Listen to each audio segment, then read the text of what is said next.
no ar, Abre Aspas, o primeiro jornal multidigital do eixo SP-Rio. Abre aspas.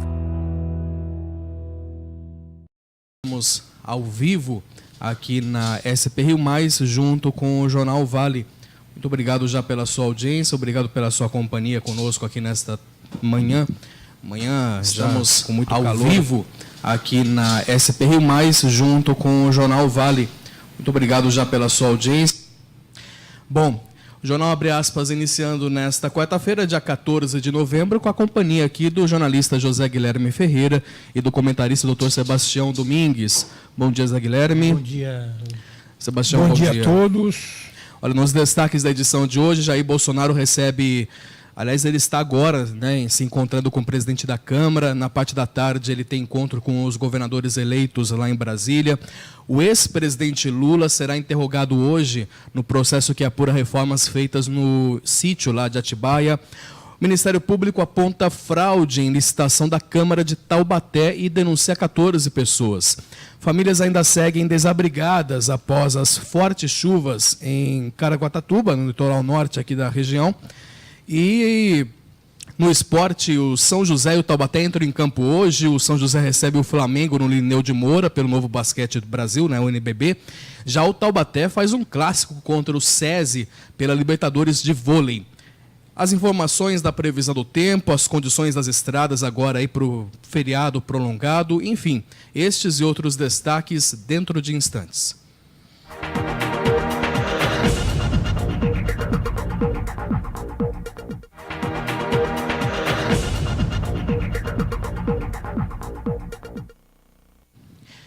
E a gente começa a edição de hoje com o comentário do jornalista José Guilherme Ferreira.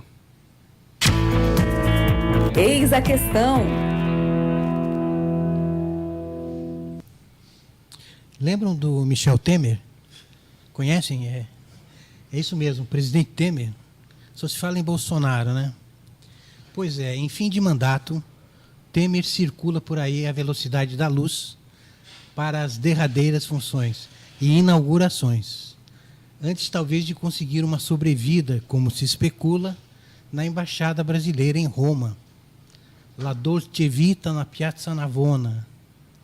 A inauguração do novo acelerador de partículas no campus do Centro Nacional de Pesquisa em Energia e Materiais em Campinas é aquele gol no último segundo de prorrogação, A máquina de 1,3 bilhão de reais, também conhecida como Sirius, gera um tipo especial de radiação que permite enxergar a estrutura orgânica e molecular do material analisado. Vai possibilitar o avanço de áreas estratégicas para o país, como agricultura, saúde e energia. Como um grande e arrojado campo de futebol, trata-se da maior estrutura científica já construída no Brasil, o segundo equipamento desse tipo no mundo de quarta geração, que conta com túneis que transportam uma energia especial, a luz síncrotron. Enquanto o Temer inaugura o laboratório e essa viagem de luz supercontrolada, o presidente eleito Bolsonaro ainda trafega na escuridão das indefinições aos trancos e barrancos, anunciando medidas num dia, desanunciando-as no dia seguinte ao Deus dará. Ou seria uma estratégia de balões de ensaio?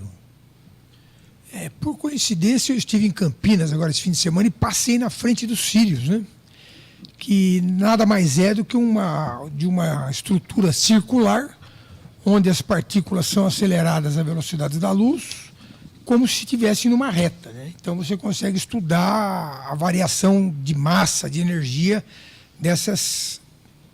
nem sei qual termo usar, nem micro, é nano, não sei, micropartículas que existem aí nos átomos. E quando eu vi a notícia da inauguração hoje, eu fiquei pensando, como é difícil você administrar o dinheiro público. Trazendo um paralelo para a saúde, é mais ou menos assim, eu vou fazer ultratomografias aceleradoras não sei do quê, ou eu vou fazer a vacinação da população? Quer dizer, você vai se preocupar com o que é de mais moderno no mundo ou você vai resolver o básico? Quer dizer, o Brasil é o país da contradição nesse sentido. Quer dizer, todo mundo está dizendo que falta dinheiro para pesquisa básica, para pesquisa até por exemplo, de vacinas e tal, e nós vamos gastar aí mais de 1 bilhão. 1 bilhão na primeira etapa. Sim, eu já vi que são vários bilhões. E aí vem uma historinha que um professor meu dizia quando eu estava na faculdade, que ele dizia o seguinte, quando estava inaugurando um prédio lá na Escola Paulista, ele falou, esse prédio está ficando pronto. Fazer o prédio é fácil. O problema é a manutenção. Porque o custeio de uma instalação dessa deve ser enorme. Apesar de eu acreditar que nesse projeto deve vir dinheiro internacional para ajudar o custeio, porque é uma matéria de relevância internacional. Por enquanto, eles funcionam na base de uma organização social, né, que recebe dinheiro do governo. É o primeiro modelo de ciência no Brasil que tem uma organização social por trás. Muito bom, vamos avançando. O presidente eleito Jair Bolsonaro terá hoje um dia repleto aí de atividades em Brasília. Ele está neste momento se reunindo com o presidente da Câmara, o deputado Rodrigo Maia. Depois ele recebe a visita dos embaixadores do Chile, Emirados Árabes Unidos, França e Reino Unido, e um telefonema do secretário-geral da ONU, o Antônio Guterres. Pela tarde, ele deve se encontrar com alguns governadores eleitos. Alguns do Nordeste não estão nessa lista de governadores que estarão com o presidente Jair Bolsonaro. Ontem foi anunciado mais um ministro e Bolsonaro voltou atrás, com relação a extinguir lá o Ministério do Trabalho. Quem traz mais informações dessa agenda do Jair Bolsonaro de ontem, direto de Brasília, é o repórter Paulo Leite. O presidente eleito usou o Twitter para anunciar aí mais um ministro e deu 2 entrevistas aqui, uma na saída do Tribunal Superior do Trabalho e outra na saída do Superior Tribunal Militar. E dessas 2 entrevistas, a gente destaca aqui 2 pontos, O primeiro ponto é sobre o Ministério do Trabalho. Jair Bolsonaro tinha dito na semana passada que extinguiria o Ministério do Trabalho. Hoje disse que ele não vai deixar de ser um ministério, não vai ser um ministério sozinho, mas continua com status de ministério e não de secretaria. Outro ponto importante é sobre ensino superior. Ele falou que a Secretaria de Ensino Superior deve continuar no Ministério da Educação e não no Ministério de Ciência e Tecnologia, como foi cogitado. Bolsonaro chegou hoje cedo aqui em Brasília e teve uma agenda cheia. Veja aí. O presidente eleito desembarcou de manhã e foi para a sede do governo de transição. 2 dos principais auxiliares dele também foram para lá. O futuro ministro da Economia, Paulo Guedes, e o próximo ministro do Gabinete de Segurança Institucional, general Augusto Heleno. Pouco depois, pelo Twitter, Bolsonaro anunciou o ministro da Defesa do governo dele, o general Fernando Azevedo e Silva. Ex-chefe do Estado-Maior do Exército, o general passou para a reserva este ano e, desde o mês passado, assessora ao presidente do Supremo Tribunal Federal, ministro Dias Toffoli. Não foi a sugestão do ministro Toffoli, não foi. Esse acordo é entre nós. Eu ouço muito o Jean Heleno para bater o martelo nessas questões aí. Além do general Fernando, 6 ministros foram anunciados até agora. Augusto Heleno, que trocou a defesa pelo Gabinete de Segurança Institucional, Marcos Pontes, da Ciência e Tecnologia, Onyx Lorenzoni, da Casa Civil, Paulo Guedes, da Economia, Sérgio Moro, da Justiça e Segurança Pública e Tereza Cristina, da Agricultura. Nos encontros que teve nessa segunda viagem a Brasília depois da eleição, Jair Bolsonaro deu prioridade à cúpula do Judiciário. Foi hoje ao Tribunal Superior Eleitoral, ao Tribunal Superior do Trabalho e ao Superior Tribunal Militar. Como já tinha ido na semana passada ao Supremo Tribunal Federal e ao Superior Tribunal de Justiça, ele encerra uma espécie de maratona pelos tribunais superiores. Quanto aos ministérios, ele disse hoje que pode divulgar ainda amanhã mais 2 nomes: Meio Ambiente e Relações Exteriores. Confirmada na semana passada, a futura ministra da Agricultura revelou hoje que ficou surpresa com o volume de dinheiro arrecadado com as multas aplicadas ao setor. Nós temos aí mais de 15 bilhões e 300, se não me engano, 15 bilhões e 300 milhões de multas em cima do setor agropecuário, E esses recursos têm uma parte que eles acabam indo para as ONGs, tem um percentual. Então, mas vai para quê? Vai para melhorar o quê? O que é que está fazendo? Quais são os projetos? Qual a utilidade desses projetos? Realmente esses projetos são de recuperação?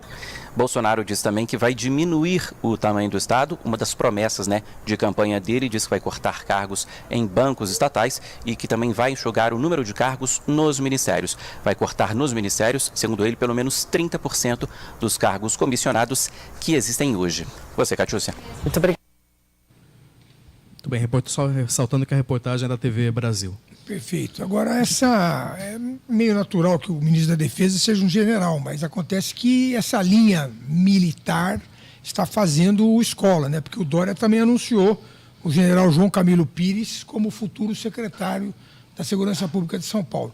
O que, no meu entender, está bom, porque ele se alinha com o governo federal, e está ruim, porque, na minha opinião, ele desprestigia a Polícia Militar de São Paulo, que é uma polícia que merece nosso respeito, né?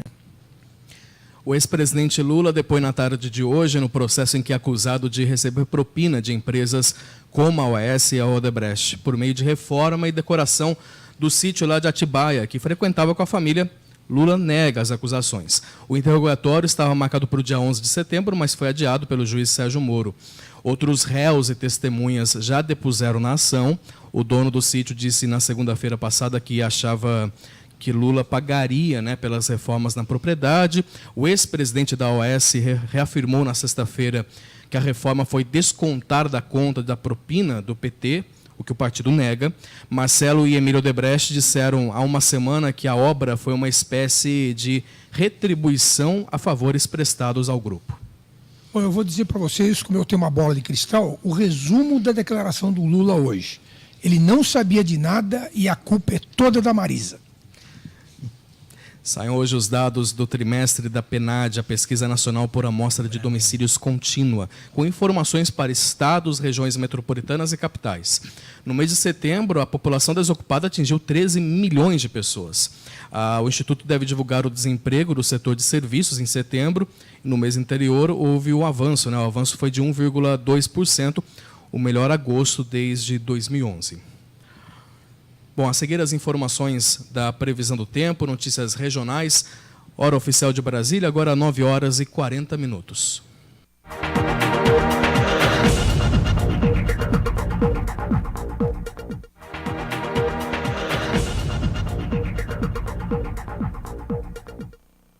E retornando com o Jornal Abre Aspas, na edição desta quarta-feira, antes de nós falarmos a previsão do tempo, o ministro que está coordenando a transição do governo e futuro, chefe da Casa Civil, o Onyx Lorenzoni, ele deu uma entrevista agora há pouco para uma rádio gaúcha. Ele afirmou que o Bolsonaro já bateu o martelo para a criação do Ministério da Cidadania.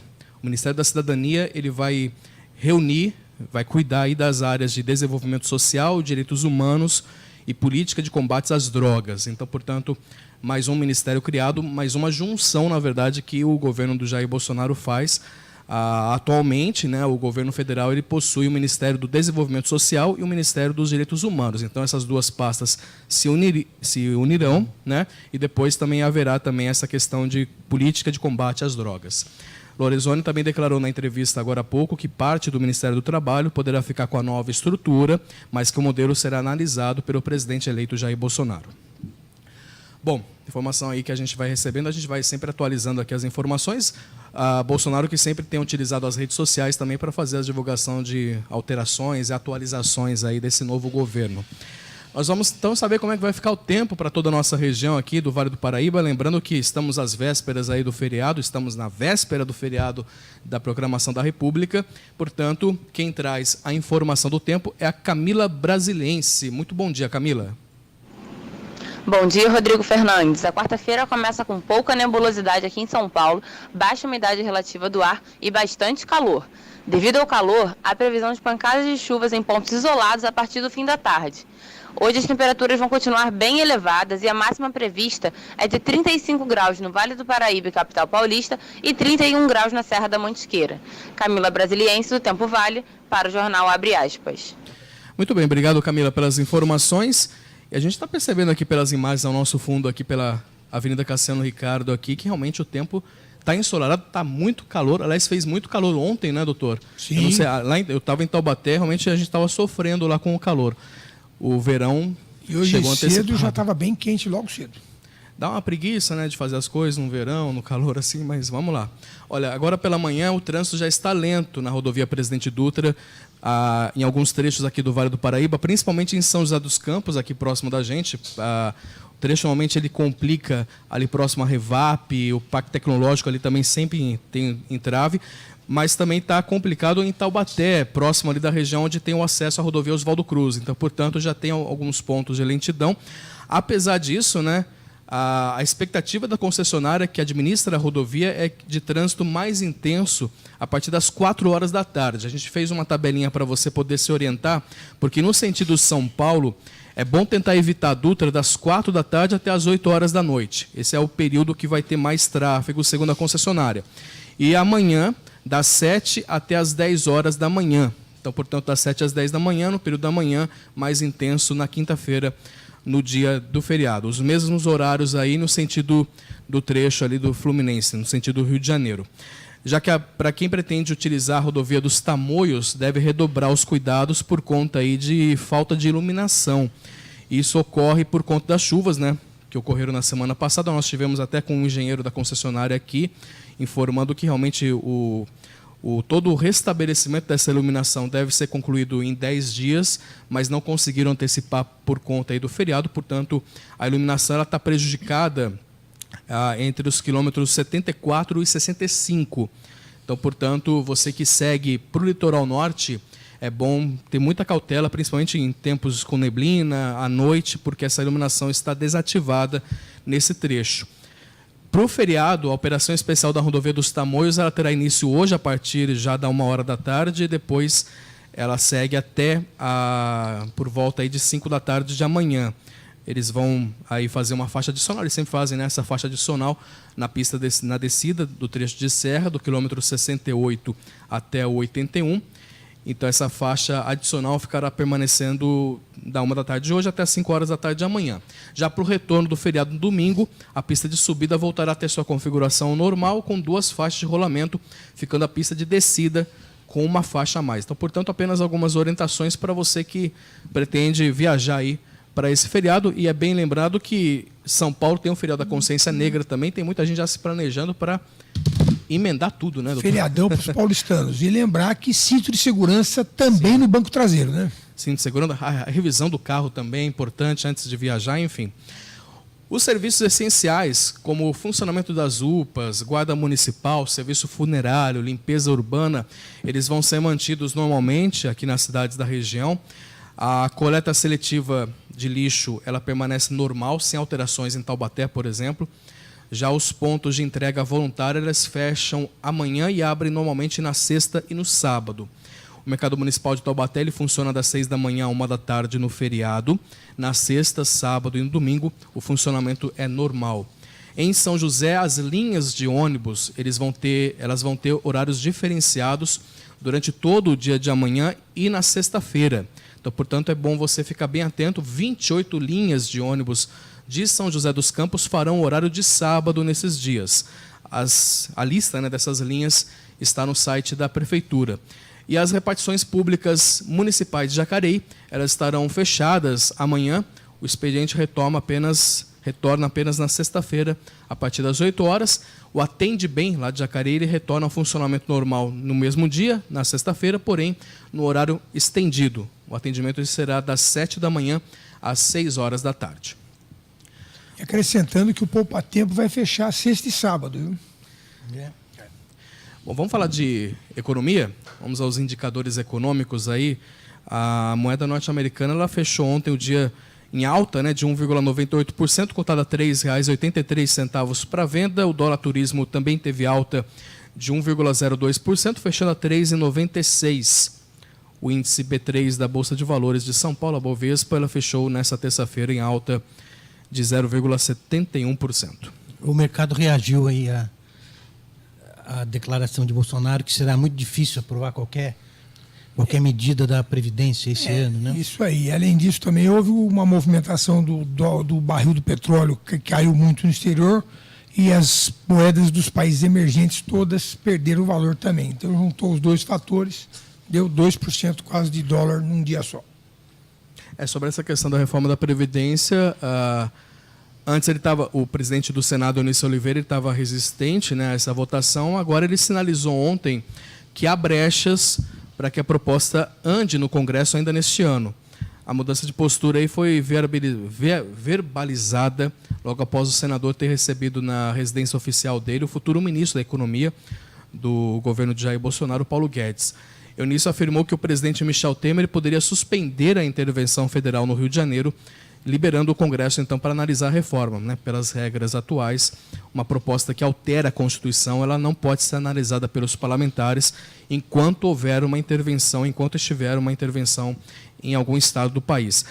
O senador Eunício Oliveira, ele disse ainda que se compromete a alterar a regra no mesmo dia, caso o Temer decida suspender essa intervenção federal. Mas há quem diga também que não haveria tempo hábil para fazer alterações constitucionais, porque tem 2 votações na Câmara, no Senado e com maioria absoluta dos votos. Então, eles estavam querendo fazer as tais das reformas infraconstitucionais, quer dizer, alterações menos importantes, mas que ajudariam de alguma forma. Seriam sinais, né? A Agência Nacional de Saúde Suplementar recebeu avaliações críticas de especialistas da USP, a Universidade de São Paulo, sobre o novo modelo que calcula o reajuste dos planos de saúde individuais e familiares. A crítica foi recebida ontem, durante a 13ª audiência pública sobre esse tema, que ocorre na Secretaria de Fazenda do Rio de Janeiro, lá no Rio de Janeiro.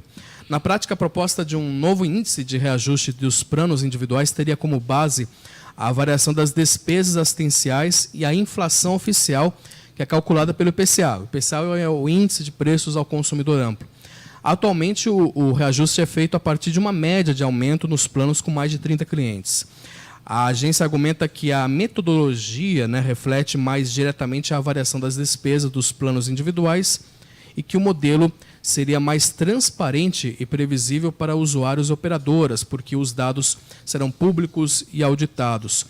Entretanto, o modelo e as fórmulas matemáticas apresentadas pelo corpo técnico da agência foram questionados aí pelos especialistas. Alguns professores criticaram o fato da proposta fazer correções a partir de uma média brasileira, na qual se despreza a atuações locais na fala aí dos professores, além de supor que todas as carteiras sejam homogêneas e apresentem tendências e exposições iguais. A proposta ainda não está em vigor. Além dessas audiências públicas, a agência também abriu um formulário online, né, pela internet, para participação pública, a fim de ouvir a sociedade a respeito dos reajustes dos planos de saúde. É muito bem colocada essa consideração da regionalização, porque efetivamente as despesas de saúde variam muito regionalmente, até em função dos equipamentos.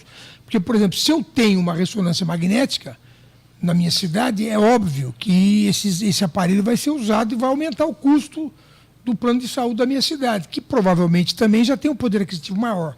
Isso vai impactar num outro plano de saúde, numa cidade menor do interior, onde esse equipamento não seja usado.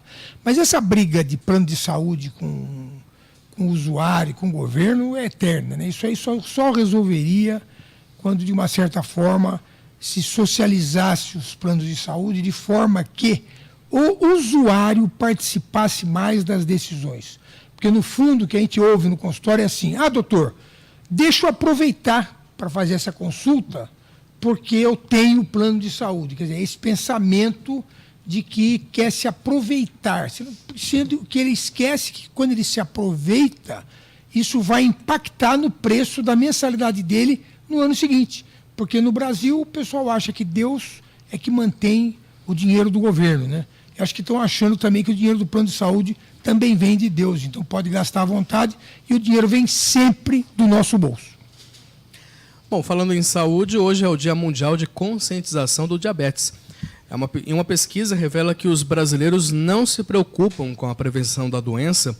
2 dos tipos de diabetes que existem, um deles atinge mais de 13 milhões de pessoas, está relacionado aí à má alimentação e ao sedentarismo. Todo mundo sabe alguma coisa sobre diabetes. É o excesso de açúcar, então se você come muita massa ou doce, aí pode, o sobrepeso também, né, ocasionar diabetes. Uma alimentação incorreta, né, você tem a predisposição de se tornar um diabético. Excesso de gordura, de doces, que mais eu posso dizer? Sedentarismo. Mas uma pesquisa realizada pelo IBOPE mostra que ainda faltam informações sobre como prevenir e tratar a doença. 7 em cada 10 pessoas não sabem que o cigarro é um dos fatores de risco do diabetes e apenas 28% do total de entrevistados sabem que a prática de atividade física é eficaz para controlar a doença. 65% citam a alimentação correta como importante para prevenir e tratar o distúrbio. A maioria coloca o açúcar como vilão, mas este especialista afirma que outros alimentos também estão ligados à doença. Naquele que não é diabético, o açúcar não é o vilão. O que é o vilão é a obesidade e sedentarismo. Claro está que quem comer muito açúcar, ligado a doces, que tem gordura também, etc., poderá acabar engordando e, por isso, sim, se tornar-se diabético. A Sociedade Brasileira de Diabetes recomenda a prática diária de exercício físico como uma forma de prevenir a doença. Além disso, recomenda a adoção de medidas simples, como trocar a escada rolante pela escada fixa nas estações de metrô. E os médicos alertam, não é preciso esperar os sintomas para começar a prevenção. Se você esperar vir a ter os sintomas de muita sede, urinar muito, você já vai estar numa outra fase do diabetes que não há mais retorno mesmo. Muito bem, a importância da prevenção, né? Sempre a gente cuidar da saúde. Tirar a escada rolante do metrô causa um outro problema, né? Que é o estresse da confusão, né? Com certeza, mas ele sugeriu que não que tirasse, né? Que você optasse por usar a escada rolante, né? Mas realmente o ser humano, na verdade, ele é preguiçoso por natureza, né? Então tem que quebrar esses hábitos para poder melhorar a sua qualidade de vida, né? A seguir você acompanha mais informações regionais, agora pelo horário de verão, 9h57.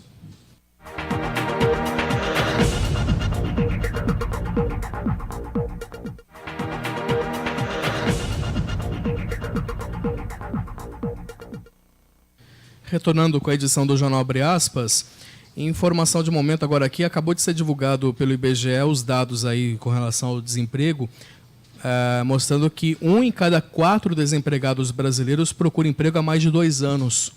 Dentre os 12.500.000 desempregados aí no país, no terceiro trimestre de 2018, 3,2 milhões, 3.200.000 brasileiros procuravam trabalho há 2 anos ou mais. Este número bateu aí um novo recorde histórico e corresponde a 25,6% do total de desempregados do país. No segundo trimestre, eram cerca de 24% total. Em um ano, o número de brasileiros nessa situação aumentou em 350 mil. Portanto, aí os dados registrados que foram divulgados agora há pouco, nessa manhã de quarta-feira, pelo IBGE, o Instituto Brasileiro de Geografia e Estatística.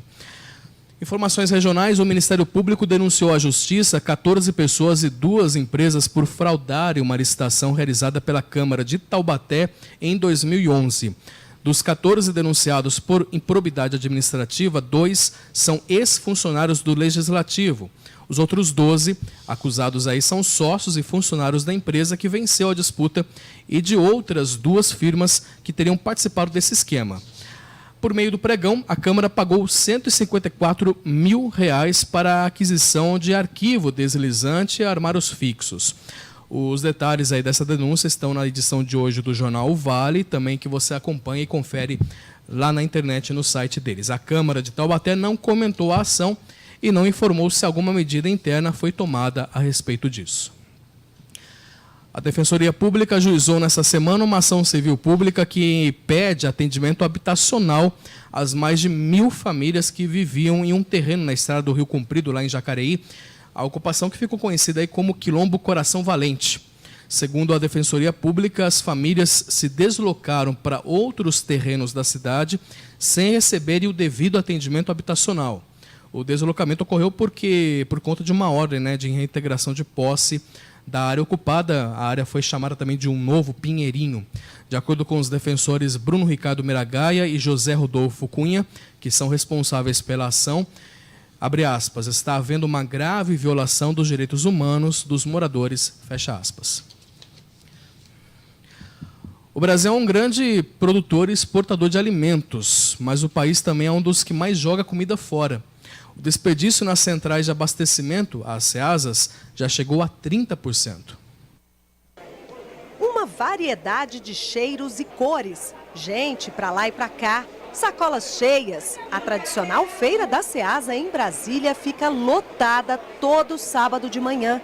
Cláudio vem toda semana com a esposa. Nós temos produtos de boa qualidade, dura muito mais do que se a gente comprasse em outro estabelecimento e acaba sendo até prazeroso por causa do contato que nós temos com as pessoas. Dona Marina é feirante aqui há mais de 30 anos. Na banca ela oferece alface, couve, brócolis e cheiro verde.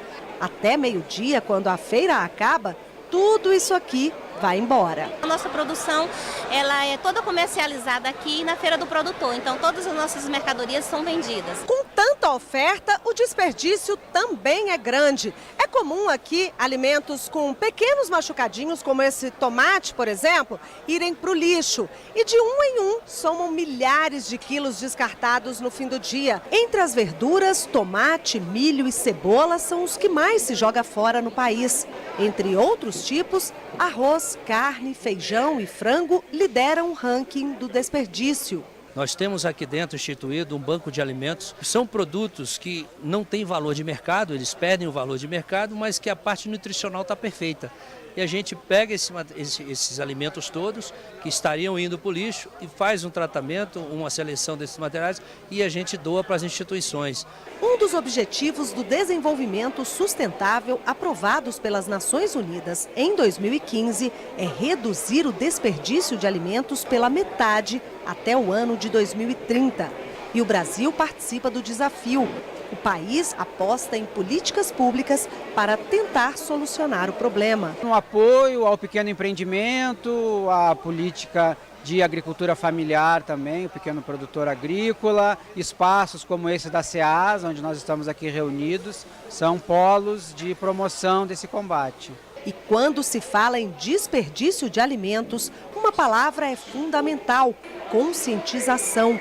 E olha, alguns cuidados simples podem ajudar a reduzir esses números alarmantes.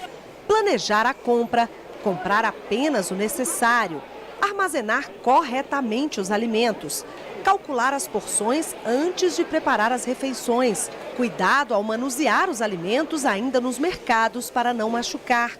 E o último, mas não menos importante, usar as sobras. É isso mesmo, usar as sobras. E dá só uma olhada nessa receita aqui, feita pelos chefes Fábio Marques e Fernando Souza. Tudo material reaproveitado aqui da CEASA. E olha, gente, pelo cheirinho, tá uma delícia, viu? Fernando, o que vocês usaram aqui? Então, estamos fazendo uma falsa massa, né, de abobrinha com molho de tomate fresco. Tudo reaproveitado aqui da CEASA. Eu vou deixar o Fábio explicar um pouquinho mais sobre a massa. Bom, a gente pegou aqueles produtos que seriam descartados, né? Não tem mais valor comercial, mas nutricional tem muito. E a gente pegou os feinhos, os tortos, tirou o que não poderia ser consumido e transformou o que seria em lixo ao luxo, que são pratos gourmets, bem apresentados e bem trabalhados, com bastante técnica.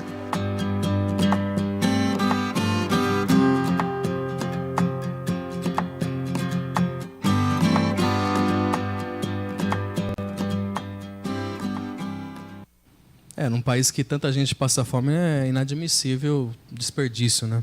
O desperdício, na verdade, é mundial, né? Como você mesmo falou na sua reportagem.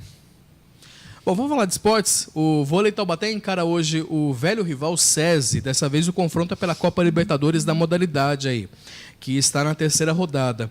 Na semana passada, os dois times estiveram na Argentina, onde os taubatianos venceram o San Juan e o Libertad. Já o time paulistano venceu apenas o Libertad e perdeu para o San Juan. Em um duelo repleto de rivalidade aí, com dois times de alto nível técnico, uma nova vitória logo mais aí praticamente classifica o Taubaté para o Final Four em fevereiro, né? No quadrangular disputado aí em turno e retorno, os 2 primeiros colocados se classificam para a próxima fase. Assim, para o SESI, o duelo é ainda mais importante, o que pode tornar o jogo de logo mais, né? Ainda mais difícil para o time comandado aí pelo técnico argentino Daniel Castellani. No último sábado, pela Superliga Nacional, o Taubaté já sentiu uma maratona de jogos aí, perdeu fora de casa por 3-0 para o Vôlei Renato, 3-0, enquanto o SESI venceu o Caramuru em Ponta Grossa, no Paraná. A partida entre Taubaté e SESI ocorre hoje às 8 horas da noite no ginásio do Abaeté. E aqui o São José recebe o Flamengo no ginásio Lineu de Moura, só que aí é pelo basquete. Pela 5ª partida da equipe da região pelo NBB, o Novo Basquete Brasil. Foram mais de 2 anos e meio aí sem um confronto entre as duas equipes, por conta aí da licença dos joseenses na competição, nessas 2 últimas temporadas. Mas o duelo que já rendeu aí grandes e memoráveis partidas, inclusive em 2 em semifinais do torneio nacional, em anos anteriores, é recente e está de volta aí com uma expectativa de casa lotada aí no ginásio Lineu de Moura, aqui em São José dos Campos. Fica aí a nossa vibrações aí positivas tanto para o Taubaté, o vôlei do Taubaté, como também para o basquete do São José dos Campos. E ainda falando de esporte, o Jornal Vale traz aqui uma reportagem bem interessante, né, Zé, que a gente traz, que é uma reportagem do Kaique, do grande Casemiro, né, que é o craque da seleção brasileira e também do Real Madrid.